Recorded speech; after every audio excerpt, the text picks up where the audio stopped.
Good morning, everyone. Welcome. It's nice to see your faces again. It feels like it's been a long time. Spring break always makes the spring semester seem disjointed. In any case, welcome to the Arts and Humanities Colloquium series on race, equity, and justice. I'm Bonnie Thornton Dill, Dean of the College of Arts and Humanities and professor in the Harriet Tubman Department of Women, Gender, and Sexuality Studies. This morning's colloquium is a little bit of a different take than in previous ones, and I'll say more about that in a minute. But as you may recall, the colloquium series is part of ARHU's broader initiative on race, equity, and social justice, developed around the goal of understanding and dismantling structural racism. The broader initiative includes transforming curriculum, reducing discrimination in teaching, research, and service, and expanding the impact of ARHU's long-standing and continuing scholarship on racism, anti-racism, equity, and justice. Consistent with President Pine's focus on racial justice and identity, as we introduce new members to our Maryland community, we're pleased to have students participating with us as part of the Terrapin Strong onboarding program. In ARHU, part of our approach is to offer opportunities for our students to be exposed to the many different ways that faculty in the college study and teach about these issues. And because we record these sessions, students can watch them synchronously or asynchronously. In this series, I invite experts from our faculty and from across ARHU to discuss their scholarship and creative projects related to anti-racism and social justice. The format for each session includes a brief presentation followed by conversation with me and then an opportunity for you to ask questions. Also, we ask that you keep your microphones on mute, and during the last 15 minutes, you will be invited to submit questions through the chat, which is being moderated by Associate Dean Linda Aldury, who will manage the question and answer. As I said, this event is being recorded for future viewing on the ARHU website. So I began by saying today's session is a bit different. And it's a bit different because we bring you a team of community members and faculty working together on the Lakeland Digital Archive project. You know, we talk a lot, and increasingly we talk about community engaged scholarship. We talk about our land grant mission and our priorities and values about community engagement, but we don't see a lot of that, and we don't see a lot of the details of how not only what work is being done, but how that work is done and comes about, and how people do develop a productive and balanced collaborative partnership.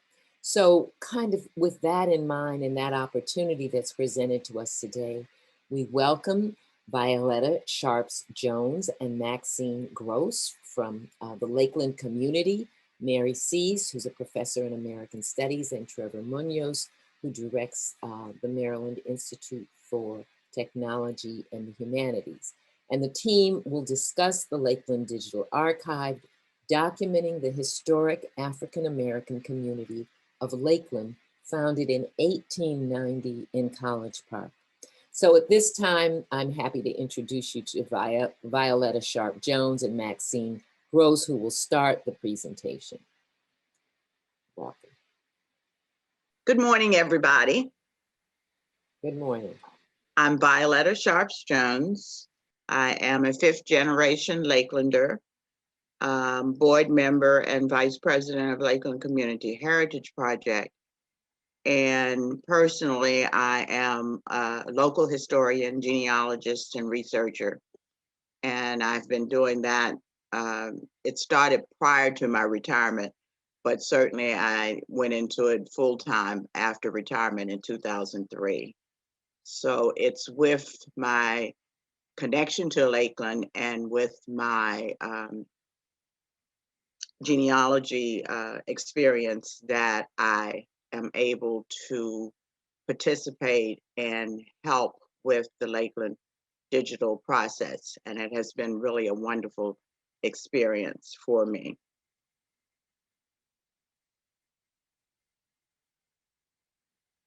As you know, the Lakeland community started in 1890. It was a vision of Edwin Newman, who was a businessman, lawyer, real estate investor from Washington, D.C., that discovered Lakeland and thought it was an excellent place to develop a lakeside community for his wealthy friends and colleagues in Washington, D.C., to provide them with weekend homes and summer homes. Edwin Newman advertised heavily to promote his project, and he was very successful in doing that, along with the interest in his friends that came to develop Lakeland. Blacks were also on the move for looking for a better place to live and better job opportunities. So they also found themselves in Lakeland sometime between 1890 and 1900. We have been able to document our Lakelanders coming to this area between 1890 and 1900. And by 1900, we have quite a few Blacks that are on the census records, and they are residing side by side with some of the original homeowners in Lakeland. Things continue to progress with Edwin Newman. He saw the opportunity to develop the lakeside community as a place focusing on the lakes.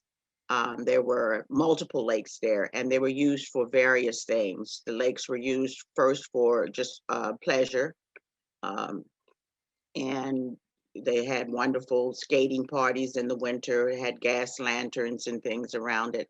Then you had one pond that was simply for breeding bass, and also for, he developed the aquarium, Lakeland aquarium fisheries that supplied goldfish throughout the country.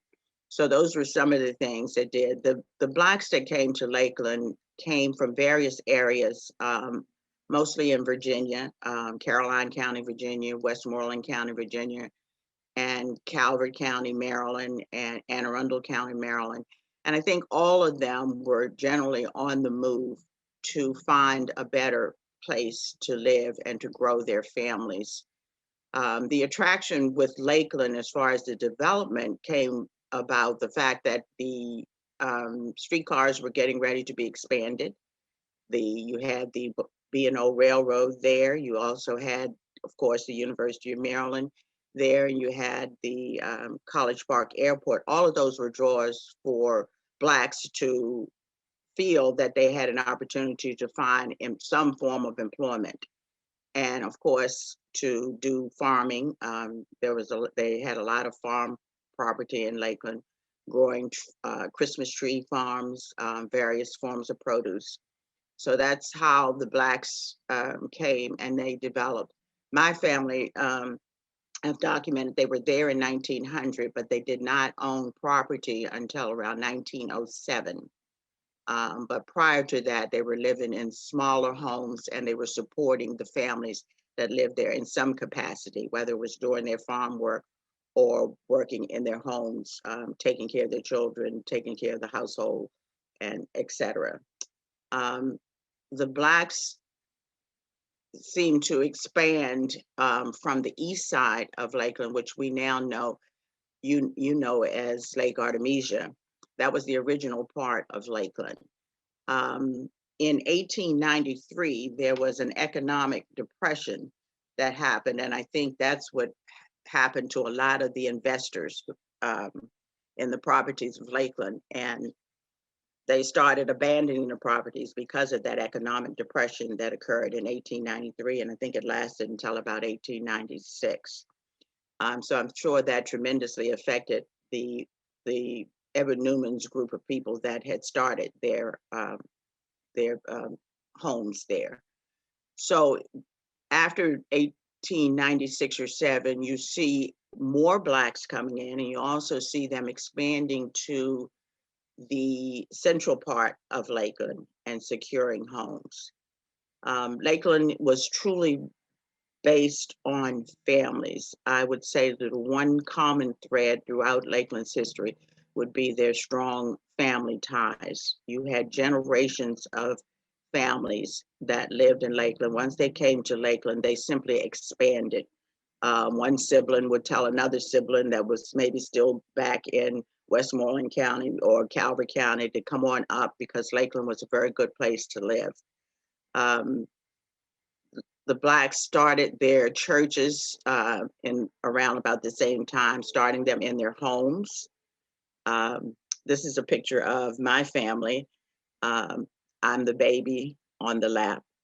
As I said, my family secured their property through Newman in 1907, but they had been there prior to that. I believe they came around 1896 or so. Then we have a family. I love this picture because it represents so many different generations, generated by Harriet Hughes, who also was a midwife to many of the ladies in Lakeland that had their babies. In fact, I have a document that shows that she was a midwife for my mom, who was born in 1923. But again, this is a family structure, and Lakeland was truly a family community. I think if there's one thing that I can say that was probably overlooked in the outcome of Lakeland or the urban renewal process, was realizing how many generations of Lakelanders were there. You had multiple households that had Hughes family descendants in it. Multiple of them had Sharpses or Gileses, Johnsons, Grosses, and the list just goes on and on. Next slide. This was a picture of one of the earlier schoolhouses that we have. It's a one-room schoolhouse. And Edwin Newman and his wife deeded the property to Lakeland in 1903. As I stated, when the Blacks came, you got to realize that most of them that came in the beginning were either born in slavery, or certainly they knew firsthand information about slavery from their parents and grandparents. Most of the early descendants of Lakeland that I've been able to document were born around 1860, 1861. So certainly coming from Virginia and other parts of Maryland, they were enslaved. So I think coming to Lakeland and seeing this place that they felt that they could settle down and start anew was very important to them. So one of the things that they truly wanted to emphasize was education. So Lakeland took advantage of the fact that Newmans were willing to sell them this property or deed them this property so that they could build their first school. And from there, the schools just grew. We had 2 Rosenwald schools. And the Rosenwald School, we had one that was a 2-room schoolhouse that serviced the grades from 1 to 3 and from 4 to 6. Then we had the second Rosenwald School, which was the high school, and that operated from 1928 until 1950. And it went from 7th grade to 12th grade at that time. After 1950, the Lakeland School became elementary and middle school, and it remained that until that school closed sometime, I think, in the 70s.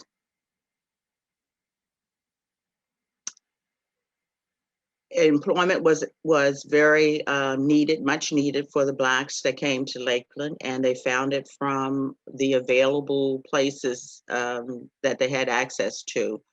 The photo here of the College Park Airmail Station shows 5 African Americans, and all of them were members of families that had come to Lakeland in the beginning. You had 2 from the Brooks family, and you had 1 from the Johnson family, which is a direct link to Derby Lomax's family. And see, Brooks, 2 Brooks. Oh, and 2 from the Hill family. Very old families that were in Lakeland from the beginning and at the end, and even present today. There are some descendants of those families. Also, the University of Maryland played a large part in the community of Lakeland and them finding opportunities to work. And you had the Dory family, which has generations after generation working at the University of Maryland. And this is just a picture that just shows to me the aftermath of what happened when urban renewal came along. Those steps to me just remind me that in this location, there were so many families, multiple families. And it's those families that came in the beginning that I think are totally overlooked. And the reason we pursue the digital archives, this project that we're on, is probably the best way that we can honor and acknowledge those, because without this, it would be lost. When you think of the size of the community now as compared to what it was, the reason we do this is so that people will know of the importance of Lakeland, how it impacted the county and Maryland, how the Lakeland High School was the only high school in this area that all of the Blacks that lived along the Route 1 corridor from as far north as Savage, Maryland, borderline of even Montgomery County, some had to come because they didn't have a high school. And then all the way to the Washington, D.C. line, and then over as far as Mitchellville, Maryland. All of those Black communities within those boundaries had to come to Lakeland for high school, for their education. Also, there was a great social connection to all of the Black communities. They came into Lakeland to visit the churches, school activities, our social organizations and things that we had, as well as us visiting their communities. There isn't a community along that Route 1 corridor that I'm not connected to, and I'm sure that's for most people that are in Lakeland. They connect to some of those or most of those other communities: Merckford, Beltsville, Rossville, North Brentwood. My father was born in Hyattsville. He lived in North Brentwood. It just goes on. There's just a great connection and history there for all of those communities. And hopefully with this digital archives project that we're doing, it will show and encourage those other communities to join in and document their community histories as well.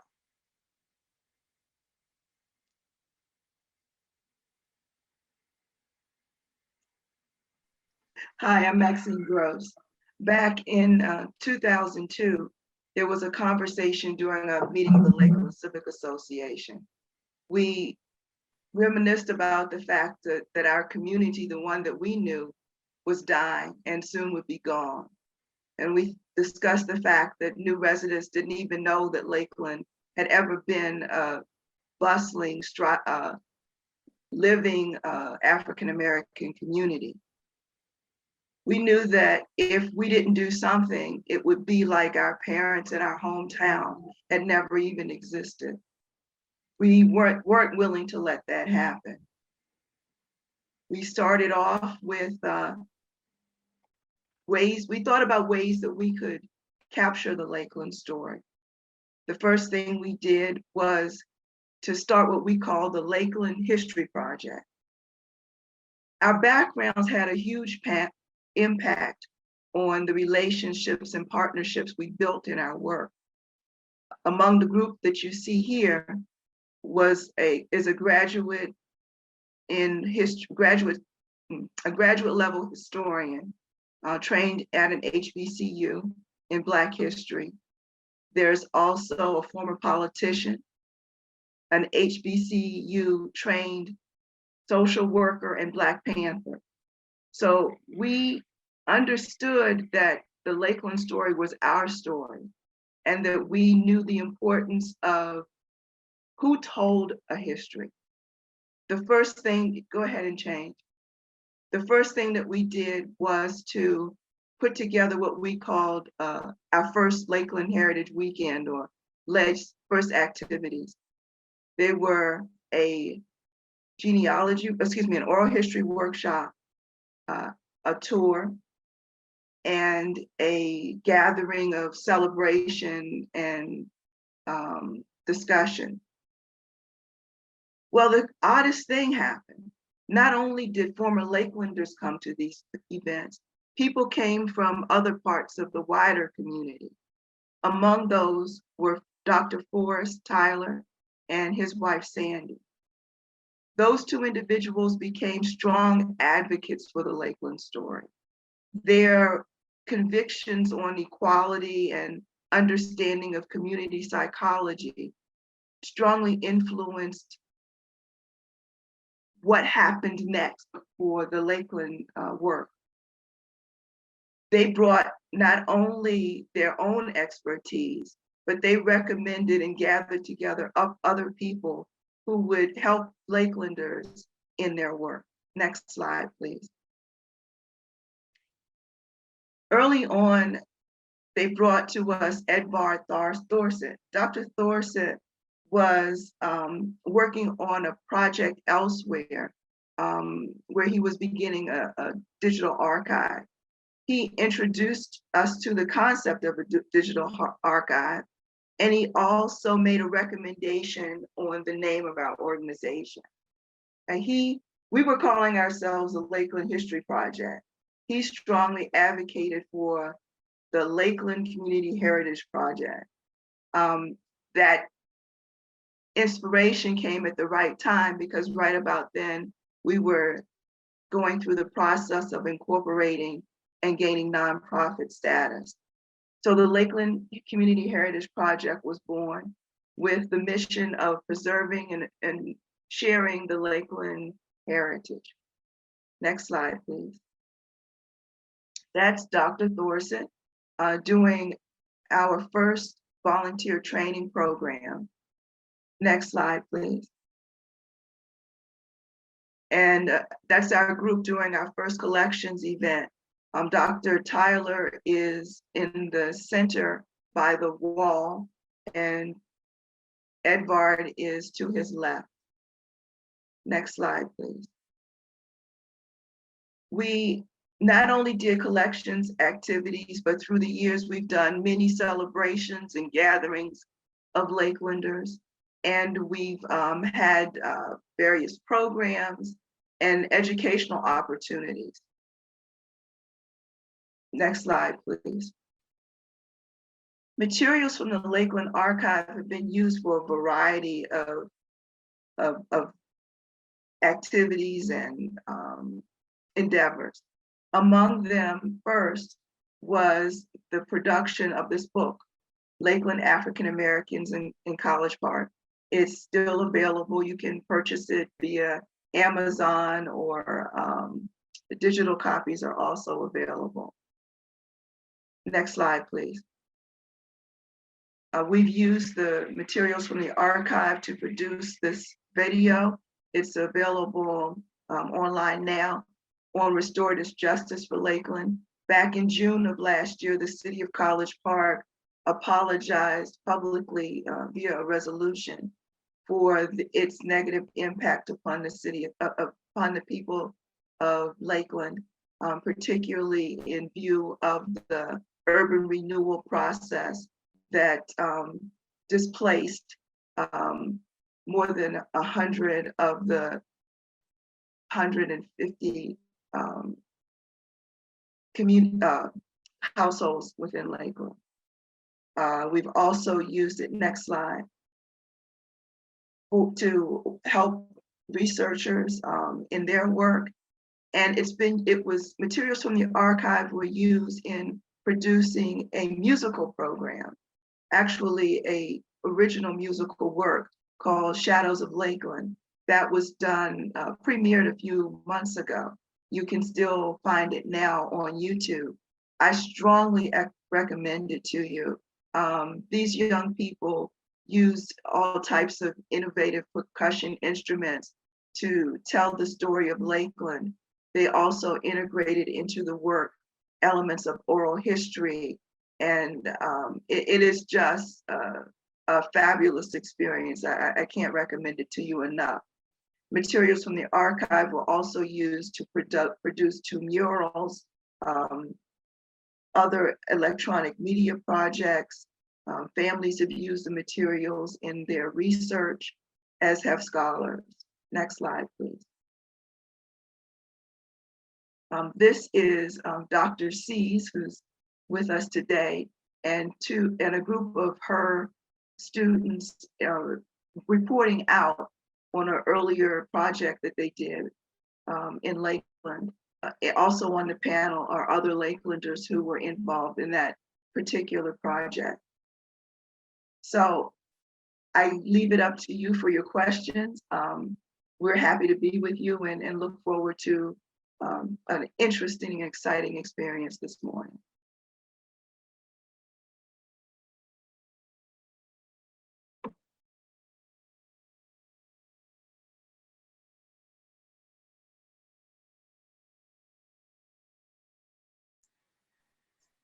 So Mary or Trevor, do you speak now or do I just go to questions? Because I need to. We're ready for questions, your questions. Okay. All right. Well, thank you. This was fascinating, just fascinating. And I have a million questions, but I won't ask them all. I'm a little interested in how you found each other, how the 4 of you found each other, why the 4 of you are sitting here today. So if you could just say a little bit more about the origins of the collaboration with this part of the University of Maryland, and what were some of the things that led to that? I think that would be a great place to start. Well, I'll jump in.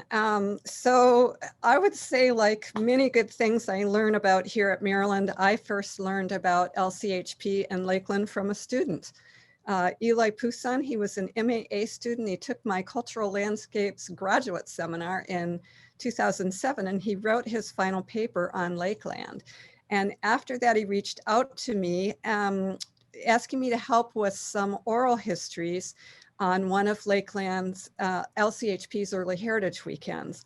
And then I later attended a meeting to help LCHP write articles of incorporation and bylaws for the nonprofit organization. Eli again called on me because I had some experience with that from being treasurer for a professional society.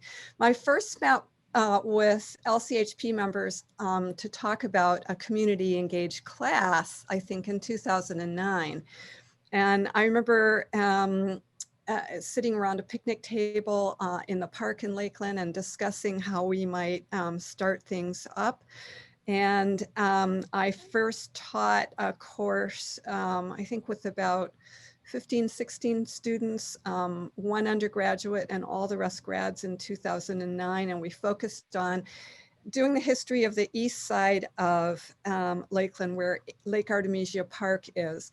Half of them were historic preservation students, and we took them over there and they were shocked to see that there was nothing above ground. They couldn't imagine how they could do any kind of historical research when there was nothing to see. And so it really made that point about the damage urban renewal did to the community.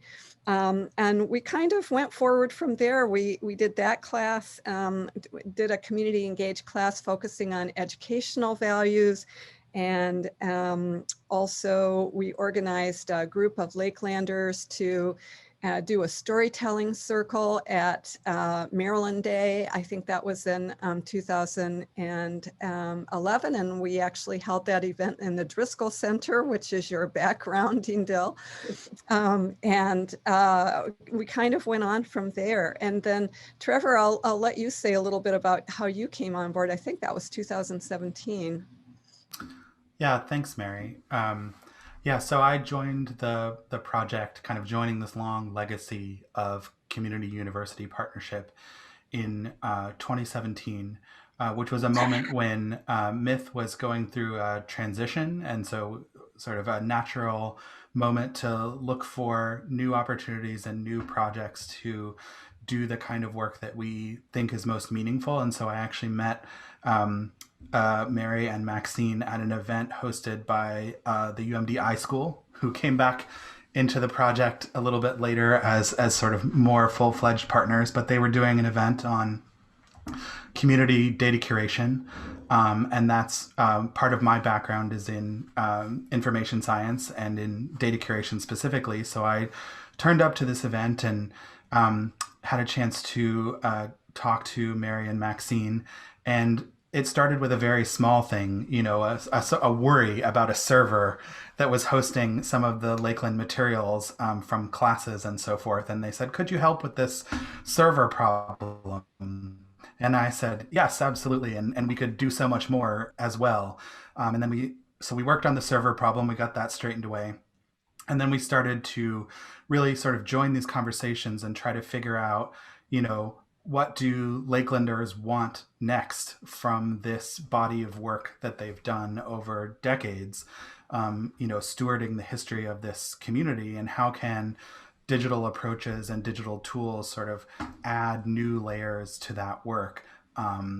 And so from there, it was really, we started having regular meetings that we've come to affectionately refer to as the Brain Trust meetings. And that has spawned a number of projects, at which the heart of is this Lakeland Digital Archive, but has spun out also into more oral history recording events, events showing off materials we've collected and digitized, training students to do digitization of materials.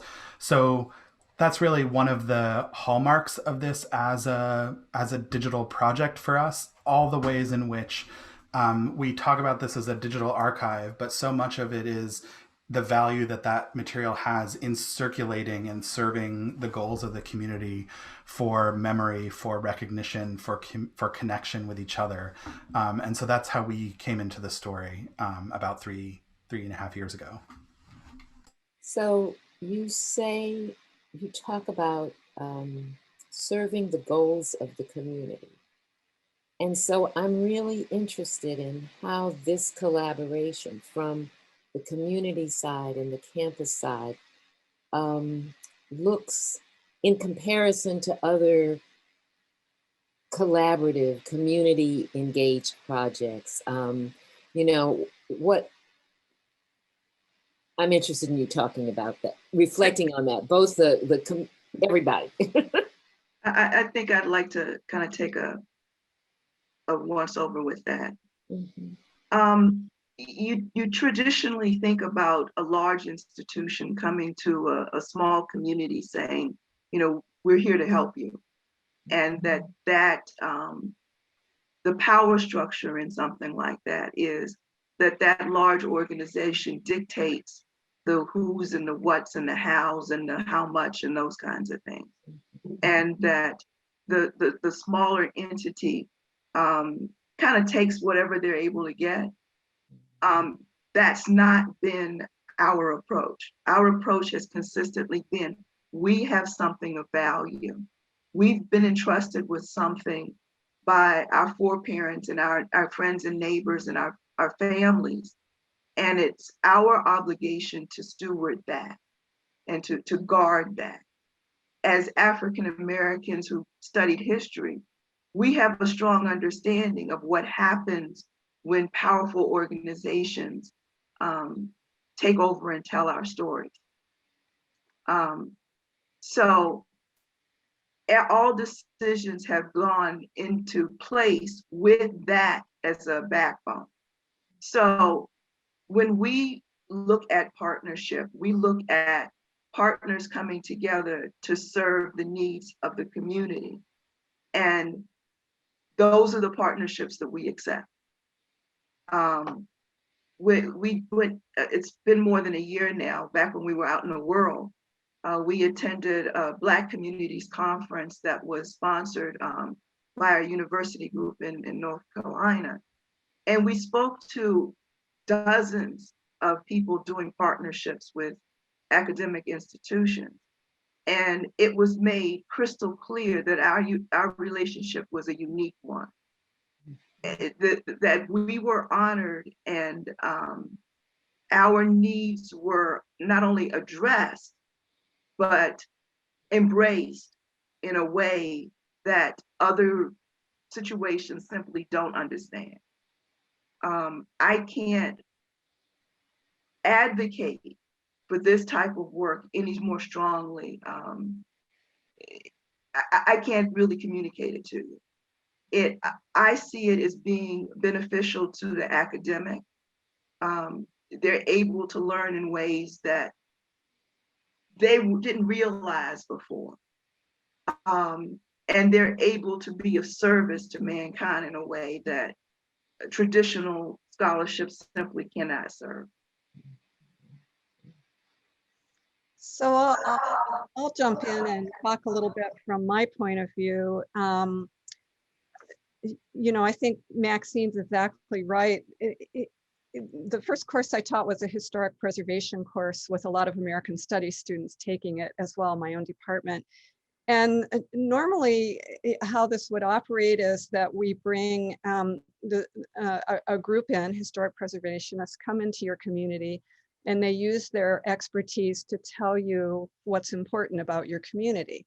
Well, that obviously didn't make any sense in this case. And I really did go in with a vision of wanting to demonstrate an alternative mode of doing historic preservation, one that was collaborative, one that established a relationship with the community.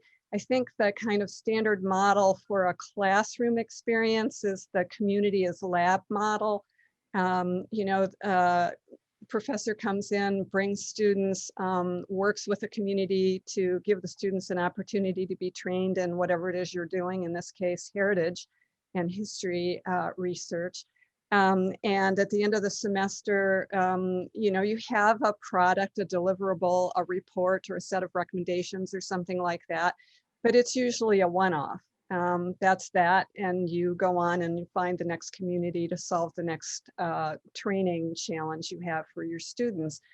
And I was really interested in establishing a longer term relationship and a more reciprocal relationship, and modeling a truly collaborative way to do this kind of work. And so when we started a class session, usually the first or the second day of the class, a group of LCHP members would come in and they would talk a little bit about the history of Lakeland, and they would give the class a charge, a semester project to complete.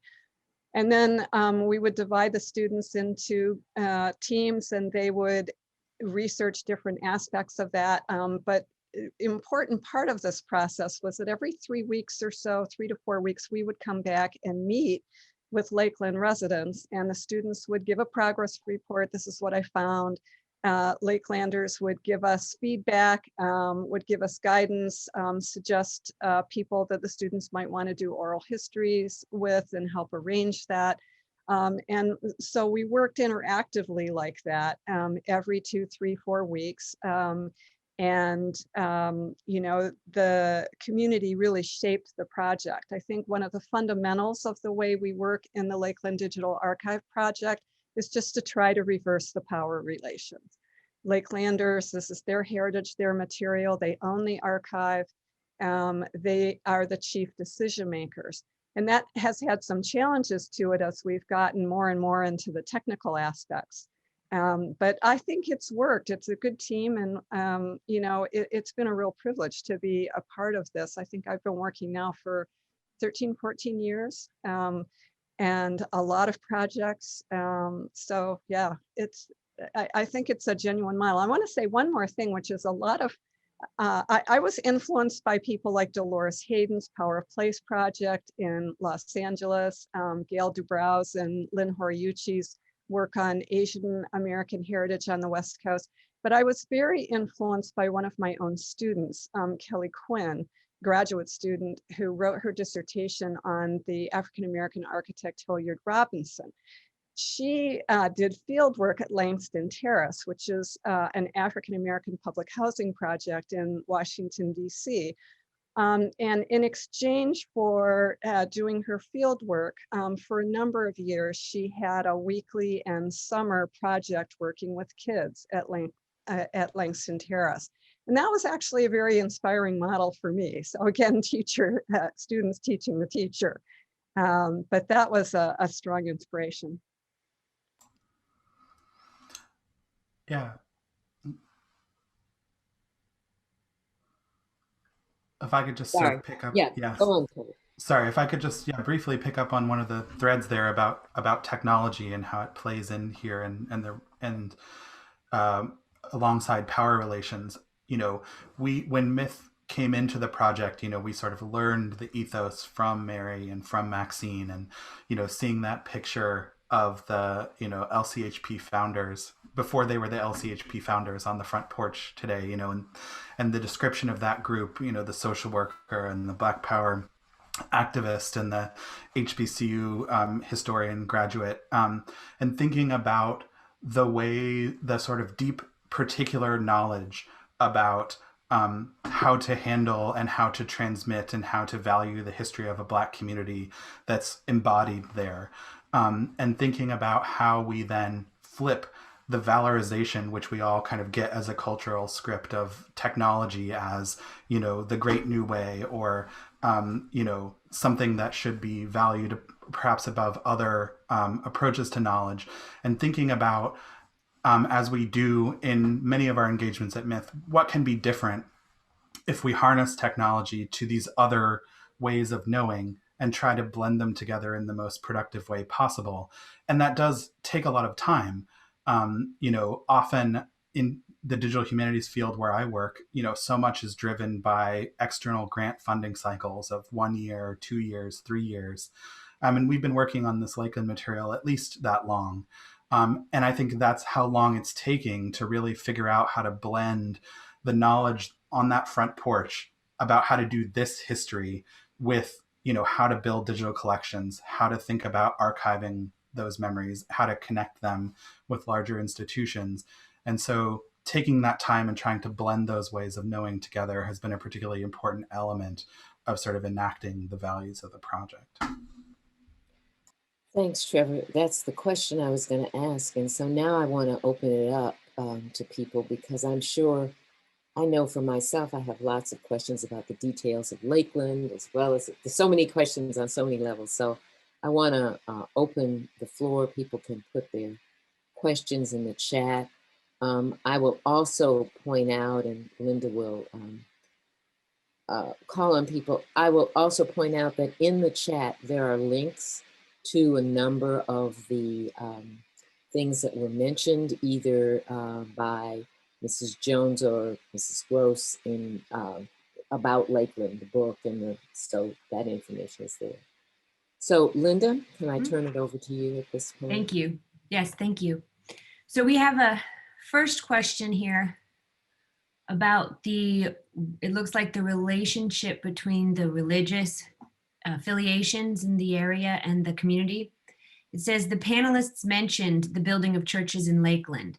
Were there any denominational ties across citizens in Lakeland? How did churches compete or collaborate with each other to create ties among Lakelanders? Well, the two main churches were First Baptist Church of College Park, which is still present today. I believe it started in 1891, probably first started in homes, and then they were able to secure and build a building. And then you had the Methodist Church, which is Embry AME Church. Again, that is still present today. Even though one's Baptist, one's Methodist, and they're almost side by side, they're on the same street in Lakeland, they were intricately part of the community, and you didn't, they celebrated together and separately. It was not unusual at all for a Baptist member or several congregations to come over to Embry to one of their events. During the summer, we often had social trips that we planned mainly for the kids and families, going to various beaches, amusement parks. It was just a wonderful connection that the churches had to the community. And as I stated, even though the community itself has changed dramatically because of urban renewal, et cetera, but those churches are still the main focus points of the Lakeland community. And you have several descendants of those churches that still continue to, if not come on a regular basis prior to COVID, they certainly will come in for those special occasions like special homecoming celebration, anniversary celebrations, and various singing programs, etc. So it has a great impact on the community. I didn't know if anybody else wanted to add anything. The only thing that I would add is, Mary has a copy of the book in her background there. That does go into a lot of the various themes important to Lakeland. We tried to do the book in such a way that it not only told the Lakeland story, but also told the story of African Americans in this region during the period of segregation. So I would recommend that book to you. There's a whole chapter on religion. Great, thank you. The next question is, you mentioned your reception at the Black Communities Conference. Have you shared your community university partnership model in other ways? This person is asking specifically as consultants, but I guess people want to know how they can learn more about your model for community university partnerships.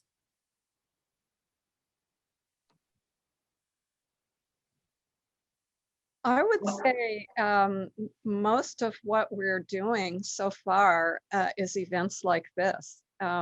And of course, we're teaching the model in our classrooms as well, most recently in a MITH graduate course, MITH 735, where Lakeland was kind of a case study, and which reciprocated by enabling Maxine and me to do some capacity building to understand digital project management and skills. But we do try to get out to conferences. I would say that's the main way. We haven't published anything yet on this, if that's part of what's behind the question, and we haven't monetized ourselves in any way as consultants. I think much of the focus is trying to get the archive into shape, and there's urgency to that. That's taking up a lot of our time. We meet weekly, actually, on this effort. And so, yeah, I would say, minimal efforts so far. Hope to do more in the future. Sure. Could someone speak a little bit about urban renewal, when it occurred, how it impacted the community, etc.? Okay. Urban renewal was a process. I'll just speak to it from a personal standpoint. The conversation started when I was in elementary school. So we're talking about the mid-1960s, early and mid-1960s. I just remember all through my childhood, people going to meetings and looking at plans. The actual urban renewal process, the formal plan wasn't put into place until the late 60s into the early 70s. Folks were given various assurances in the process of trying to convince Lakeland people that urban renewal was a good thing. Folks having a genuine need for improved housing and resolving problems with flooding. Ultimately, the plan was on some level accepted by the community. In the late 70s, folks were required to leave their homes with the promise that they'd be able to return. After having been promised before that they wouldn't have to leave, that they'd be able to move from one part of the community to another, then new housing would be built, and then they would be able to move into permanent homes. Eventually, the homes were, people had to leave in the middle 1970s. Their homes were torn down and the land set for many years. Ultimately, it was redeveloped beginning in the early 1980s.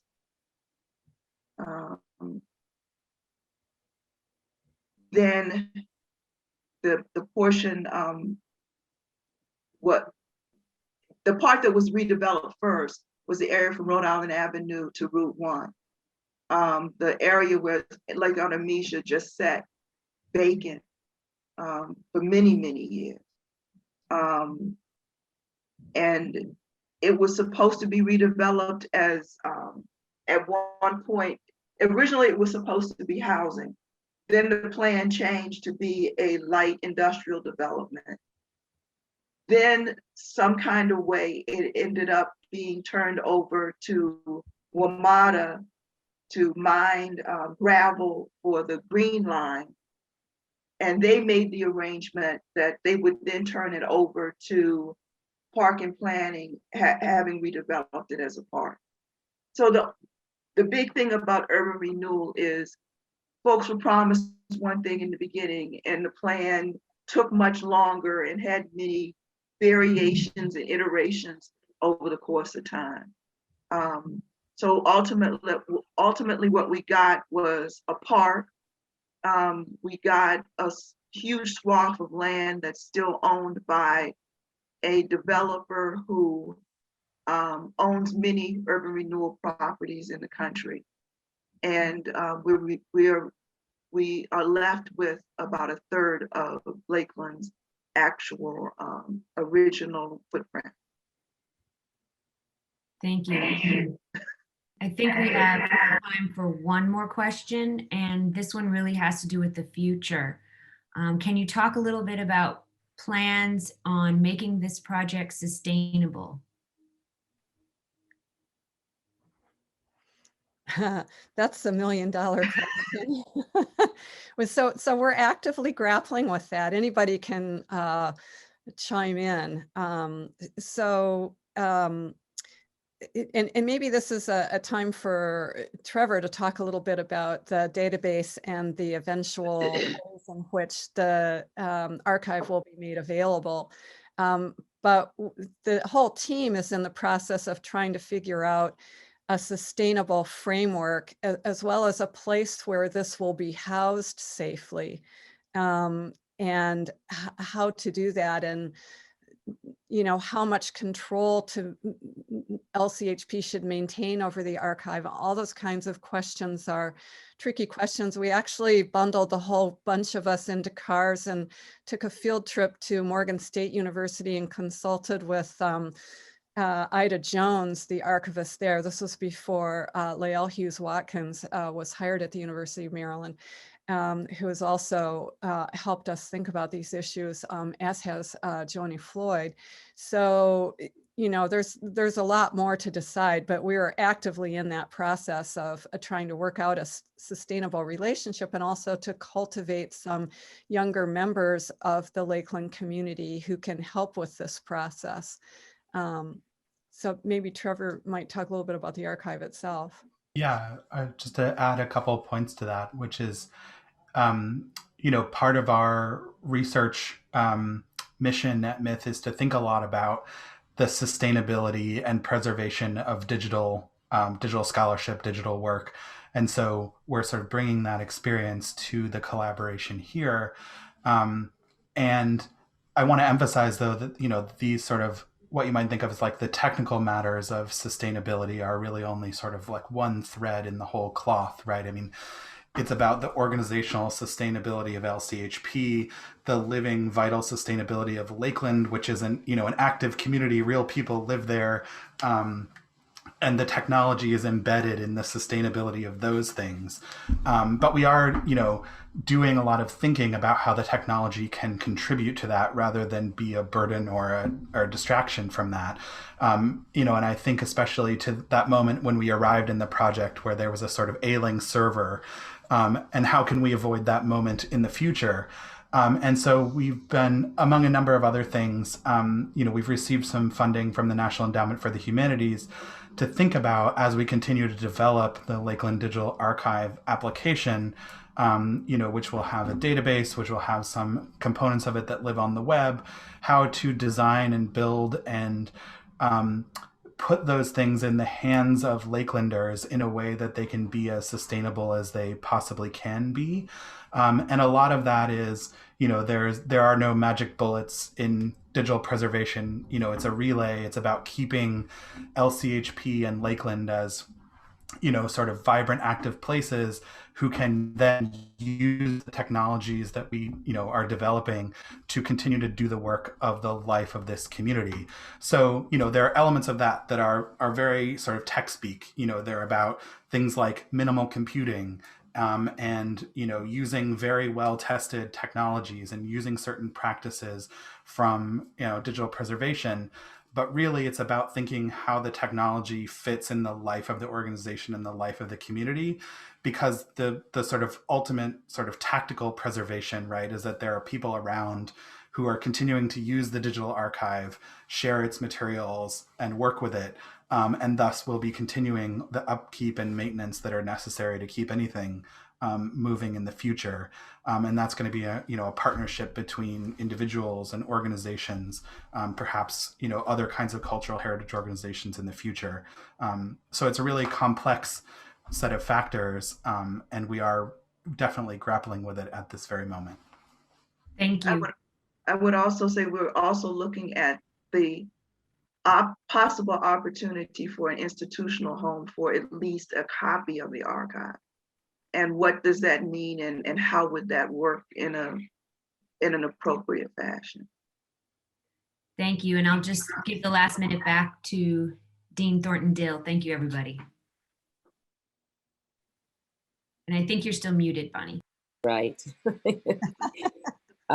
Thank you, Linda, thank you all for your questions. And really thank you to Maxine Gross and Violetta Jones and Mary Sies and Trevor Munoz, this collaborative team, for bringing, really we could spend another hour at least here on this. There's just it's so rich, and there's so much exciting things to learn on so many levels. Trevor, you said something about how technology can serve the community.